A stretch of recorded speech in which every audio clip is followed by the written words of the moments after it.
we want to know how huge of a distraction this could be for the Broncos. Someone who has my back often. Jemele, we'll start with you. We're going to try to get past the Spades conversation, all right? We'll get back on the same page. No, maybe I'm being a little too sensitive to this because we're coming off of Ryan Braun. And everybody saw his very public declaration of innocence. Right. That every time Von Miller speaks, there's a part of me that cringes. And because I'm thinking, okay, knowing the NFL, when they come after you, so to speak, when they have evidence on you, we usually don't see it overturned against him. And this guy is out there publicly saying, hey, this isn't me. I didn't do that. I'm glad people have my back. I mean, he's really rallying the troops. And there's a part of me that's like, if this doesn't go his way, all this stuff is getting played back. And just his presence there for Denver, because this is the prevalent story now with that team. It was before this happened, it was Denver might be on its way to a Super Bowl. And oh, look what Wes Welker and Peyton Manning might be about to do. Now it's what's going on with Von Miller. That's an immediate distraction. And Mike, you were around the NFL long enough to know how much football teams hate distraction. And this is a bad kind of distraction. This isn't a quarterback battle. This isn't, an injury situation. This has to do with somebody violating possibly a substance abuse policy. Completely different. So I think for Denver, this is a bad way to start. This is a bad tone to set for training camp. It's a great way to start. Wait, hold on, scale to 1 to 10. How bad is it? Yeah. I think this is like a 7 or 8 distraction, easily. Okay. It's a 2. I mean, look, it's not a distraction. It's only a distraction if you allow things to be a distraction, okay? And you say that like he has some control over whether or not it is. We're asking the question. No, they do. The Broncos are the ones that control whether or not this is a distraction. And maybe my memory escapes me, but aren't we just 2 years removed from the ultimate distraction? Isn't this the same team that dealt with Tim Tebow? So you think they ain't professionals at dealing with distractions? Dealt with. Uh-oh. Dealt with. Dealt with. Like you about to get dealt with. You mean they thrived on? Is that what you? Yeah. You trying to derail this conversation? Yes, I am.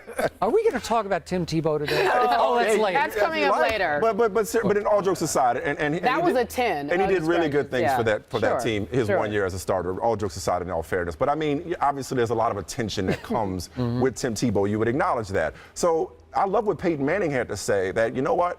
This is going to show you who the rats are. When the ship is taking on water, who's going to run for cover? And with Peyton Manning, and he dealt with a lot of things in his career in Indianapolis. I mean, obviously the tragic death of Coach Dungy's son, and not trying to trivialize that in any way, but that's probably the biggest thing he dealt with in his career.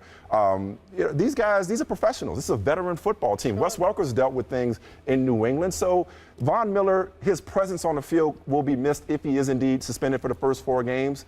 Maybe Sean Phillips has something left, and maybe he picks up the slack, a loss of Miller and Dumerville. But, hey, everybody just got to step their game up. And they got, employees with DUIs and the Dumerville situation that happened. Listen, this is a test of their character, and adversity doesn't develop character, it reveals it. I think this is a team of great character. I was going to go with your 2, a mere 2 on a scale of 10, but Jemele Hill made such insightful points. I'm going to lift it all the way up to a 5. You convinced me. There. Yep.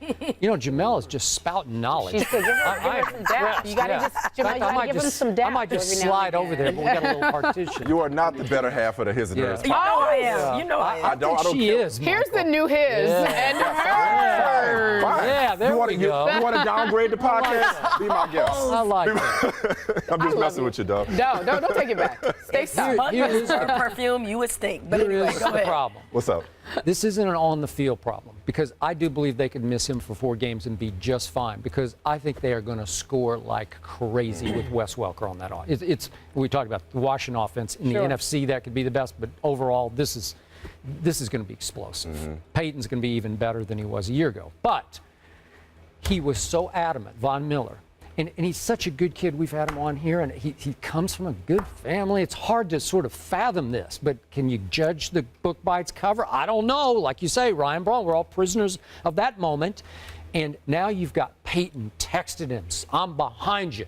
And you've got Champ on SportsCenter, as I just saw this morning, saying, hey, he's our guy. We are with him 100%. Demarius is on SportsCenter. We are behind him because he's our guy. What if he's just busted?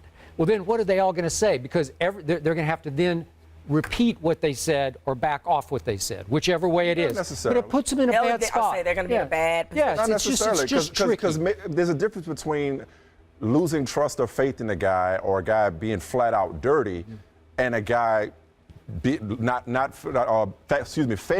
the NFL's testing policy. Right. There are guys that fail the policy who aren't, users. Okay, but Von didn't say no comment. He said he didn't say I can't comment until the NFL rules on my appeal. Innocent. I am innocent. Right. And yet the Denver Post did report that in his rookie year he tested positive for amphetamines and marijuana. Yeah. So you say, I don't know about this. Now, again, can they win? Who they play? Baltimore, then they go to the New York Giants. I think That'll they be got tough. the Raiders. And another division the Eagles. game. The Eagles. Yeah. They're at home. At home, they do. So could they muddle through that without Von? Yeah, sure they could. But again, tearing up that unity that Peyton was talking about, we're going to see who's with us and who's not. It's going to hurt the unity of that team. But he's going to come back, and when he comes back, they have to embrace him. That's why I don't have a problem. You're right. I mean, Ryan Braun and his, his lies and how Aaron Rodgers went so hard in the paint for him, and now he's probably going to walk it back later today. I mean, that makes everybody sensitive about saying, hey, we're behind him. We believe him. I get that. He won't walk it back. But if you're the Broncos, this is what you're supposed to say, is what you should say. And if it turns out that he's suspended for 4 games, you welcome him back in week 5. And in the meantime, you hold down the fort. I just don't think this is going to derail their Super Bowl It won't derail chances. all of it. But here's the thing, Mike. They're not just saying, hey, regardless of a mistake, we support him. They're saying we believe what he told us. That's totally different. But they should. Because but to Skip's point, if that's not true, then he's just lied to a whole locker room. Well, that's not an easy thing to just get over. Well, Mike says that on a distraction scale, it's a 2 because they dealt with Tim Tebow, correct? And for you, that was a 10. Yeah. What does Tim Tebow do? What does he normally do? Distraction scale? No, I mean in terms of, does he just win? Remember you're supposed to say that. It's been so long since he did that till he forgot that that's how it goes. You're asking about